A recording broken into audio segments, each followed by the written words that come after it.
പരബ്രഹ്മസ്വരൂപനായ ഭഗവാൻ ശ്രീനാരായണ ഗുരുദേവ പാദകമലങ്ങളിൽ ശതകോടി പ്രണാമം. സജ്ജനങ്ങളായ പ്രിയാത്മ സഹോദരരെ, ഇന്ന് നമ്മൾ മനനത്തിനായി എടുത്തിട്ടുള്ളത് ആത്മോപദേശ ശതകം 12ാമത്തെ മന്ത്രമാണ്. മന്ത്രം ഇപ്രകാരമാകുന്നു: തൊലിയും എലുമ്പും മലം ദുരന്തം അന്തകലകളും ഏന്തും അഹന്തയൊന്നു കാൺക. പൊലിയും ഇതന്യ പൊലിഞ്ഞു പൂർണ്ണമാകും വലിയൊരഹന്ത വരാവരം തരേണം. തൊലിയും എലുമ്പും മലം ദുരന്തം അന്തകലകളും ഏന്തും അഹന്തയൊന്നു കാൺക.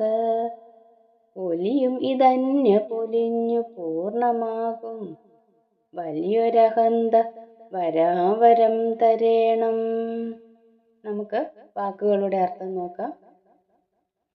തൊലിയും ചർമ്മവും, എലുമ്പ് എല്ലുകളും, മലം മാലിന്യങ്ങളും, ദുരന്തം അന്തകലകളും ദുഃഖഹേതുകമായ വാസനകളും, എന്തും അഹന്ത വഹിക്കുന്ന അഹന്തയെ ഒന്ന് കാണുക, ഒന്ന് കാണുക. പൊലിയും നശിച്ചു പോകുന്ന ഇത് അന്യ, ഇത് അവിദ്യയായ അന്യയാണ്. പൊലിഞ്ഞു പൂർണ്ണമാകും, അവിദ്യ നാശത്തിലൂടെ പൂർണ്ണത കൈവരിക്കും. വലിയൊരഹന്ത, താൻ വലിയവനാണെന്ന അഹന്ത വരാവരം തരേണം, വരാതിരിക്കാനുള്ള വരം തരേണം. ഒരിക്കൽ കൂടി പറയാം. ചർമ്മവും എല്ലുകളും മാലിന്യങ്ങളും ദുഃഖഹേതുകമായ വാസനകളും വഹിക്കുന്ന അഹന്തയെ ഒന്ന് കാണുക.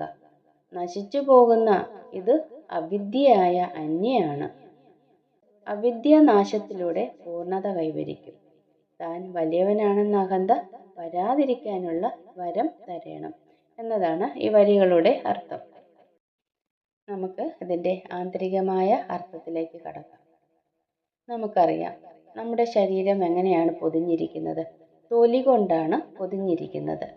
നമ്മുടെ ശരീരം തൊലി കൊണ്ട് പൊതിഞ്ഞിരിക്കുന്നു.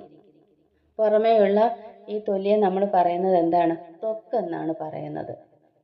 ഈ തൊലിയുടെ അടിയിലാണ് മാംസമുള്ളത്, അല്ലേ?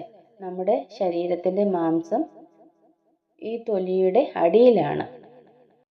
ശരീരം മാംസബന്ധം മാത്രമല്ല, പിന്നെയോ അതിനെ താങ്ങി നിർത്തുന്ന എല്ലുകളുമുണ്ട് ശരീരത്തിൽ, അല്ലേ? നമ്മുടെ ശരീരത്തിൽ മാംസത്തിനെ താങ്ങി നിർത്തുന്ന എല്ലുകളുമുണ്ട്. ശരീരത്തിൻ്റെ പുറം ഭാഗം എത്ര വൃത്തിയാക്കി വെച്ചാലും ഉള്ളിൽ ചീഞ്ഞു നാറുന്ന വസ്തുക്കളാണ് കിടക്കുന്നത്.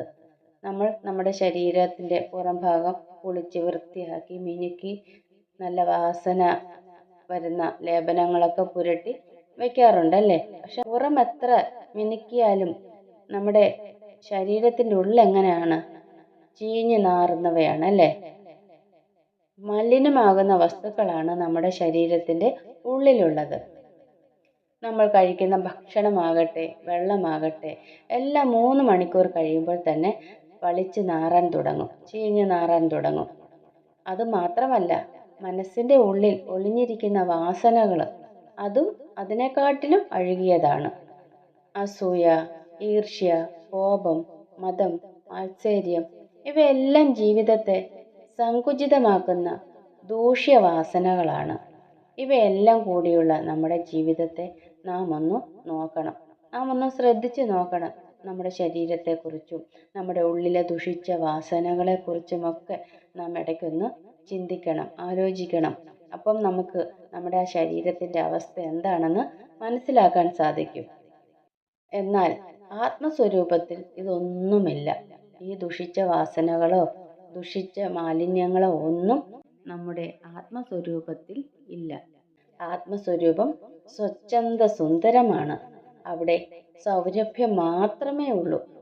അതിരുകളില്ലാത്ത വിശാലതയാണ് ആത്മാവിൻ്റെ തലം. ആത്മാവിൻ്റെ തലം എങ്ങനെയാണ്? അതിരുകളില്ലാത്ത വിശാലതയാണ്.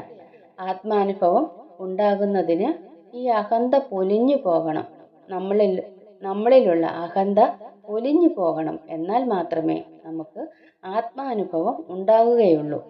പൂർണ്ണമായ ആത്മാനുഭവം ഉണ്ടാകുന്നതുവരെ വാസനകൾ എരിഞ്ഞടങ്ങേണ്ടതുണ്ട്. നമ്മുടെ ഉള്ളിലെ ദുഷിച്ച വാസനകളെ എരിഞ്ഞ് അടങ്ങണം. എരിഞ്ഞടങ്ങിയാൽ മാത്രമേ നമുക്ക് ആത്മാനന്ദം ലഭിക്കുകയുള്ളൂ. അതിനിടയിൽ ചില ആളുകളിൽ വലിയൊരു അഹന്ത വരും. അവരുടെ നല്ല ജീവിതത്തെ അത് താറുമാറാക്കാറുണ്ട്. ഞാൻ ജ്ഞാനിയാണ്, ഞാൻ ഈശ്വരനാണ്, ഞാൻ മഹാനാണ് എന്നൊക്കെ സ്വയം വിചാരിക്കുമ്പോൾ അയാൾ വലിയൊരു അഹന്തയുള്ള ആളായിട്ട് മാറുന്നു. ആ അഹന്തയും പൊലിഞ്ഞു പോകണം. അങ്ങനെയുള്ള അഹന്തയിൽ ഞാൻ വലിയവനാണ്, ഞാൻ ഈശ്വരനാണ്, ഞാൻ ജ്ഞാനിയാണ് എന്നുള്ള അഹന്തയും പൊലിഞ്ഞു പോകണം. അത് പെട്ടെന്ന് പൊലിയുകയില്ല കേട്ടോ. അതങ്ങനെ പെട്ടെന്നൊന്നും പൊലിയുകയില്ല. അത് പൊലിയണമെങ്കിൽ എന്ത് വേണം? ഈശ്വര അനുഗ്രഹവും കാരുണ്യവും വേണം. അതുകൊണ്ട് പ്രാർത്ഥനാ രൂപത്തിൽ വലിയൊരഹന്ത വരാതിരിക്കാൻ വരം തരയണം എന്നാണ് അർത്ഥിക്കേണ്ടത്. നാം നമ്മുടെ ഈശ്വരനോട് എന്താണ് അർത്ഥിക്കേണ്ടത്? വലിയൊരഹന്ത വരാതിരിക്കാനുള്ള വരം തരയണമെന്ന്. സജ്ജനങ്ങളായ പ്രിയാത്മ സഹോദരരെ, ഇന്നത്തെ ഈ ലഘുവ്യാഖ്യാനം ഇവിടെ പൂർണ്ണമാവുകയാണ്. അടുത്ത ദിവസം നമുക്ക് അടുത്ത മന്ത്രവുമായിട്ട് കണ്ടുമുട്ടാം. ഗുരു ഓം ശ്രീനാരായണ ധർമ്മം വിജയിക്കട്ടെ. ഓം